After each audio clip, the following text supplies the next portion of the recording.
تھک کے سو جائیں گے، صبح شاید کوئی اللہ کا بندہ آ جائے اور میرا حال پوچھ لے، اے راہ کے مسافر تجھے کیا مطلب ہمارے بچوں کے رونے سے؟ اسے کیا معلوم کہ عمر بن خطاب امیر المومنین ہیں؟ اسی وقت اپنے گھر میں گئے، آٹا اٹھا کر لائے، کابے پر ڈالا، ہاتھوں سے ڈھونڈا اور پھر اس کو پھونکوں سے مار کر داڑھیوں اتر کر یہ کہا کہ اے اللہ، اے داڑھی گواہ رہنا، میں نے تجھے راکھ آلود کیا ہے ان بچوں کو ہنسانے کے لیے، تب وہ سمجھی کہ نہیں۔ دیکھا کسی بوڑھے یہودی کو بھیک مانگتے ہوئے؟ ہم تو دیکھتے ہیں، کچھ پوچھتے ہیں نہیں، کیوں بھیک مانگو بڑھاپے میں؟ وجہ کیا ہے؟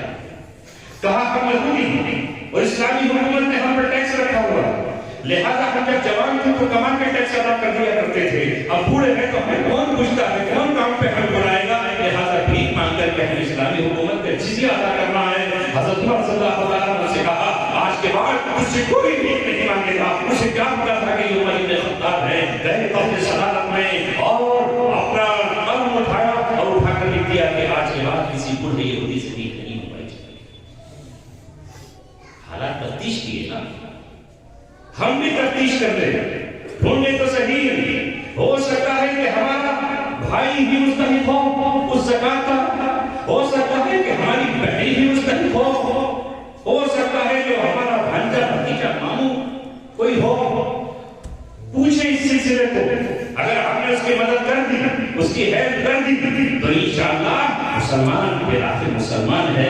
اس لوگوں کو میں نہیں کہتا کہ جن کے اللہ تبارک و تعالیٰ کے دلوں پر پردے ڈال دیے ہیں ہمیں غلط چیز ہے، لیکن اگر اس چیز کو ہم کرنے چلیں گے، کوئی کیوں سود پہ رقم دینے کے لیے جائے گا؟ اگر اسے کوئی یہ کہہ دے کہ میں تم کو دے رہا ہوں، چھوٹی چھوٹی انڈسٹریز لگائی جا سکتی ہیں، چھوٹی چھوٹی دکانیں کھولی جا سکتی ہیں۔ اگر کوئی رکشہ چلا رہا ہے تو ہم چند لوگ مل کر کے 10 لوگ مل کر کے 1,80,000 کا ای رکشہ مل جاتا ہے، وہ ہم دلا سکتے ہیں، ہم کوئی ٹھیلی اس کو دلا سکتے ہیں۔ یہ اگر ہم نے کر دیا تو پھر ظاہر ہے کہ سود اور مر جائے۔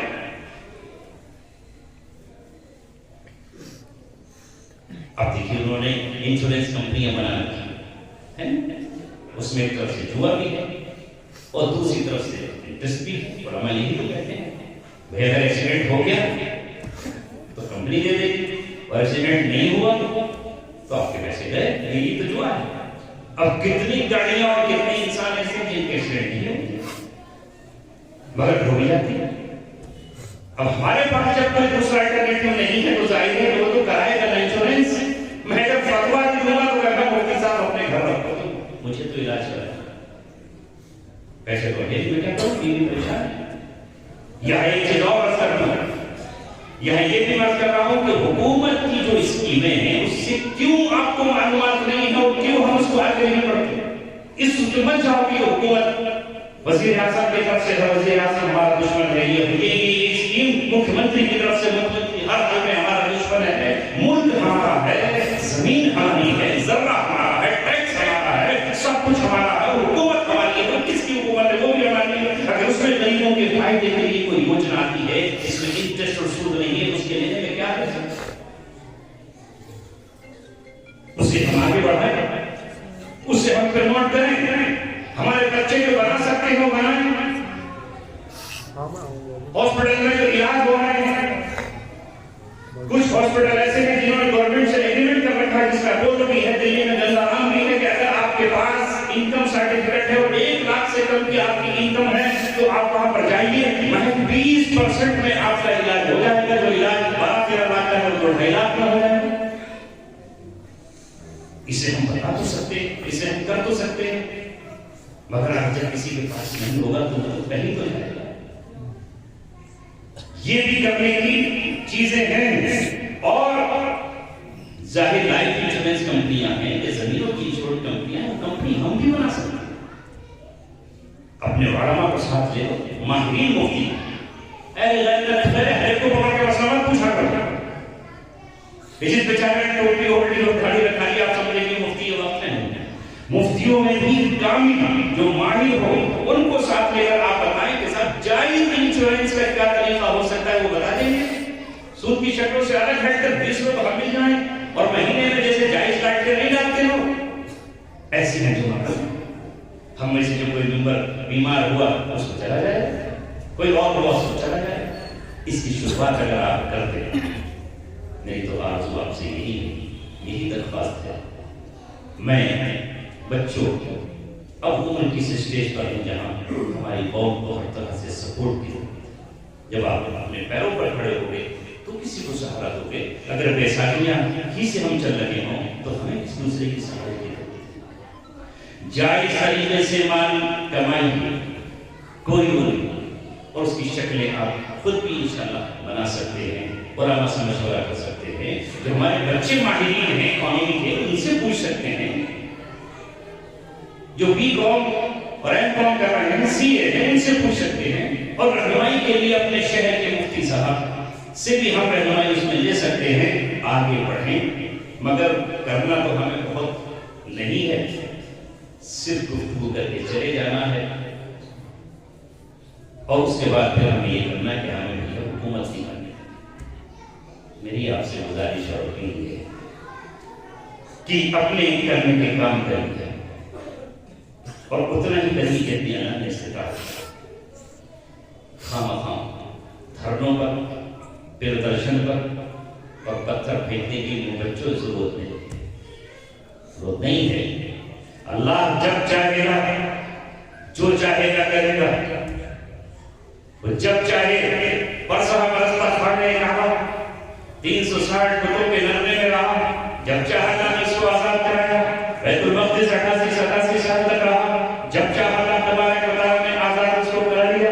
تو آپ وہ کام مت کیجیے. اگر آپ نے ادھر سے اینٹ اور پتھر مارا ادھر سے کیا ہوگا؟ ادھر سے تو گولی آئے گی.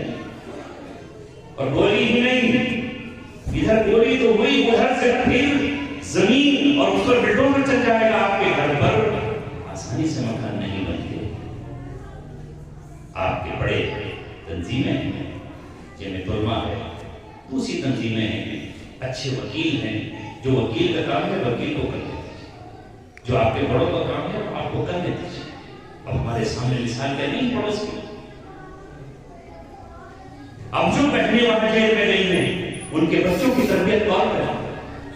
جو بچے وہاں چلے گئے ہیں کون ہو جائے گا؟ کون کیا کرے گا؟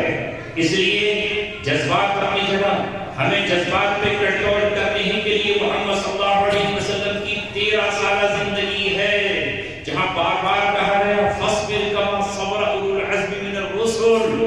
آپ صبر کیجئے جیسے اولو العزم رسولوں نے صبر کیا ہے. 13 سال تک صبر اللہ تبارک و تعالیٰ کراتا رہا. ورنہ کیا کچھ نہیں تھا ان کے پاس؟ سب کچھ تھا. خاندانی روایات تھی لڑنے کی، اس میں ہمت تھی ان کا مقابلہ کرنے کا. مگر بار بار واعفو واصفحوا، معاف کر دو، درگزر کر دو. اس صبر کی گولیاں کھلاتے رہے کڑوی. اسی طرح اللہ تعالیٰ چاہے ہمیں کہ ہم صبر کریں تو ہمیں صبر کرنا ہے. اللہ چاہے ہمیں شکر کریں تو ہمیں شکر کرنا ہے. اگر تکلیف آ گئی تو صبر کی تو کریں گے، اور اگر نعمتیں ملی تو شکر کریں گے. اللہ تبارک و تعالیٰ کے یہاں پہنچنے کے راستے اور نہیں ہیں. کوئی صبر کے ذریعے سے اللہ تک پہنچ رہا ہے، کوئی شکر کے ذریعے سے پہنچ رہا ہے. تمہارے ہمدرد تمہارے باپ سے زیادہ کوئی نہیں ہے، تمہاری ماں سے زیادہ کوئی ہمدرد نہیں ہے. اس فیس بک پر اننون دوستوں سے دوستیاں مت کرو اور اپنے آپ کو ہلاکت میں مت ڈالو. پتہ نہیں کون ہے، کون کیا کیسا لڑکا بیٹھا ہوا ہے، کون ہے کون، ابھی تو یہی پتہ نہیں. لہذا ان سے دوستیاں کر کے سب سے پہلے کوئی کام کرنا ہے تو اپنے باپ سے شیئر کرو، اپنی ماں سے شیئر کرو، بڑے بھائی سے اپنے شیئر کرو. تمہارے چچا ہیں، تمہارے رشتے دار ہیں، ان سے کرو. کیونکہ میں نے کس طرح بہت سے نوجوانوں کو تباہی کے دہانے پر دیکھا ہے، ماں کو اور بہنوں کو بہتے اور روتے ہوئے دیکھا ہے. اس لیے میری ذمہ داری ہے کہ میں اپنے بچوں کو سمجھاؤں. اللہ تعالیٰ مجھے اور آپ کو